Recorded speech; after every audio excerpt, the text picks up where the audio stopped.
Co-Presiden dan Chief Business Officer Spotify, Alex Nordstrom menyebut, kenaikan tarif langganan akan disertai dengan rencana upgrade layanan dan fitur baru.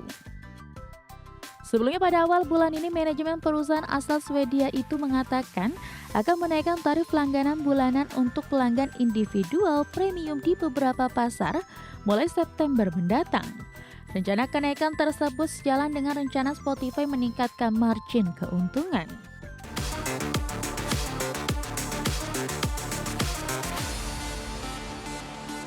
Pemirsa, platform Spotify akan menaikkan tarif layanan di sejumlah wilayah dalam waktu dekat. Langkah menaikkan tarif tersebut ditempuh sejalan dengan rencana Spotify meningkatkan margin keuntungan. Platform layanan pemutar musik Spotify akan menaikkan tarif berlangganan seiring investasi yang ditanamkan pada fitur-fitur baru. Kenaikan tarif dan target 1 miliar pengguna. Co-Presiden dan Chief Business Officer Spotify, Alex Nordstrom menyebut, kenaikan tarif langganan akan disertai dengan rencana upgrade layanan dan fitur baru. Sebelumnya pada awal bulan ini, manajemen perusahaan asal Swedia itu mengatakan akan menaikkan tarif langganan bulanan untuk pelanggan individual premium di beberapa pasar mulai September mendatang. Rencana kenaikan tersebut sejalan dengan rencana Spotify meningkatkan margin keuntungan. Tarif layanan Spotify akan menjadi 11,99 euro dari sebelumnya 10,99 euro di sejumlah kawasan, termasuk Asia Selatan, Timur Tengah, Afrika, Eropa, Amerika Latin, serta kawasan Asia Pasifik. Kenaikan tarif layanan dikombinasikan dengan upaya penghematan biaya dalam beberapa tahun terakhir telah membantu Spotify meraih laba tahunan pertamanya tahun lalu. Berbagai sumber, IDX Channel.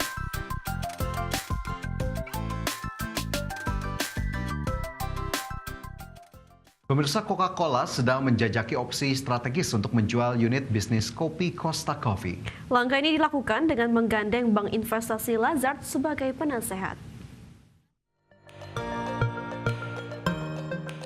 Minuman raksasa dunia Coca-Cola dilaporkan sedang menjajaki penjualan Costa Coffee, brand kopi Britania yang diakuisisinya pada 2018 dengan nilai lebih dari 5 miliar dolar Amerika. Perusahaan telah melibatkan bank investasi Lazard untuk mengkaji berbagai opsi, termasuk menawarkan Costa kepada pembeli potensial seperti perusahaan ekuitas swasta. Diskusi awal sudah dilakukan dengan sejumlah pembeli terpilih, dengan harapan mendapatkan penawaran awal pada awal musim gugur, namun keputusan final masih belum diambil. Keputusan menghentikan kekhawatiran investasi yang tidak sesuai harapan. CEO James Quincy mengakui bahwa Costa belum memberikan hasil yang diidamkan dari sudut pandang investasi. Costa Coffee beroperasi di 50 negara dengan lebih dari 2.700 gerai di Inggris serta Irlandia dan lebih dari 1.300 gerai lainnya di seluruh dunia. Berbagai sumber IDX Channel.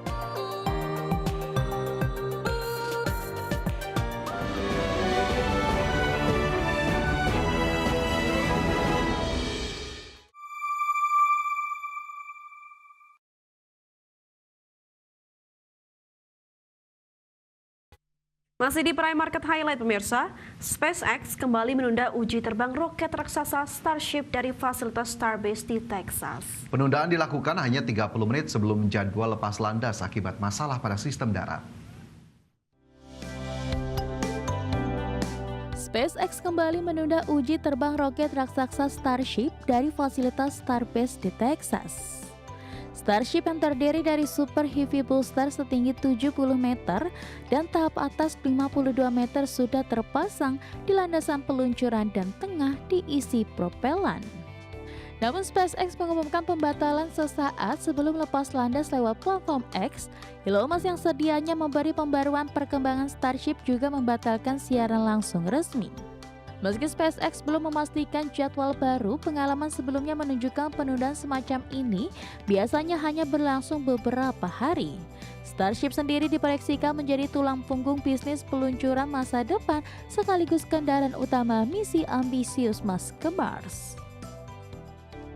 Bahkan NASA menargetkan Starship digunakan pada 2027 untuk pendaratan awak ke bulan, misi pertama sejak era Apollo.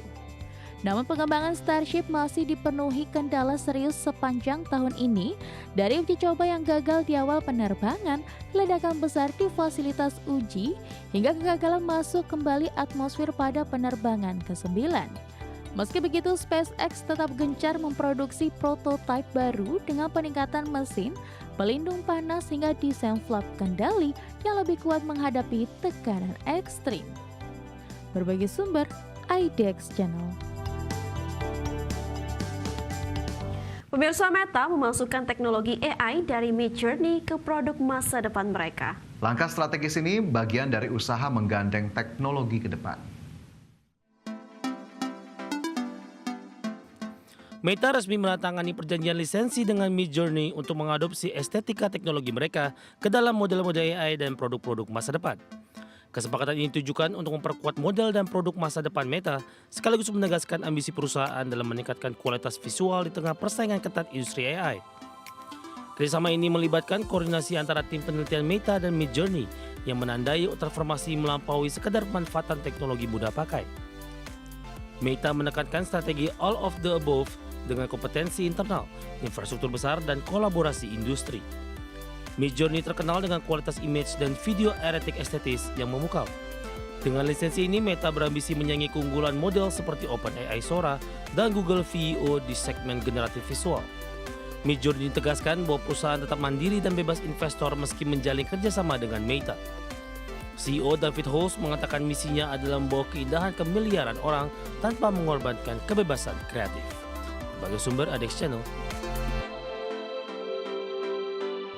Pemirsa, Apple mulai memproduksi chip krusial di pabrik semikonduktor Texas Instruments baru di Sherman, Texas. Ya, langkah ini menandakan komitmen kuat terhadap manufaktur domestik dan pengamanan rantai pasok.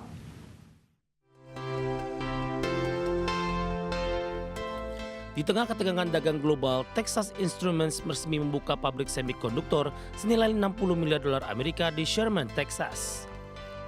Apple langsung menjadi salah satu pelanggan pertama dengan produksi chip analog penting dan komponen tertanam kecil yang mengatur daya sensor dan sinyal di iPhone di fasilitas tersebut. Meski harga per chip hanya sekitar 40 sen, komitmennya sangat krusial karena tanpa itu iPhone tidak bisa diproduksi. Produksi domestik membantu Apple menghindari biaya tarif impor baru yang diterapkan pemerintah Amerika Serikat. Pembukaan pabrik baru ini jadi bagian dari ekspansi besar TI yang membentang di Texas dan Utah dengan total 7 fasilitas. Fasilitas TI di Sherman dirancang ramah lingkungan, menggunakan energi terbarukan dan mendurable setengah air yang digunakan per menitnya. Produksi 300 mm wafer memungkinkan output chip lebih banyak dengan energi yang sama. Komitmen investasi Apple di Amerika Serikat meningkat dari 500 menjadi 600 miliar dolar Amerika selama 4 tahun. Sebagian investasi dialokasikan bagi fasilitas TI di Sherman, Richardson, dan Lehi. Produksi chip analog ini menegaskan upaya Apple dalam memperkuat supply chain domestik. Lalu Apple perkuat investasi manufaktur Amerika Serikat. Sebagai sumber IDX Channel.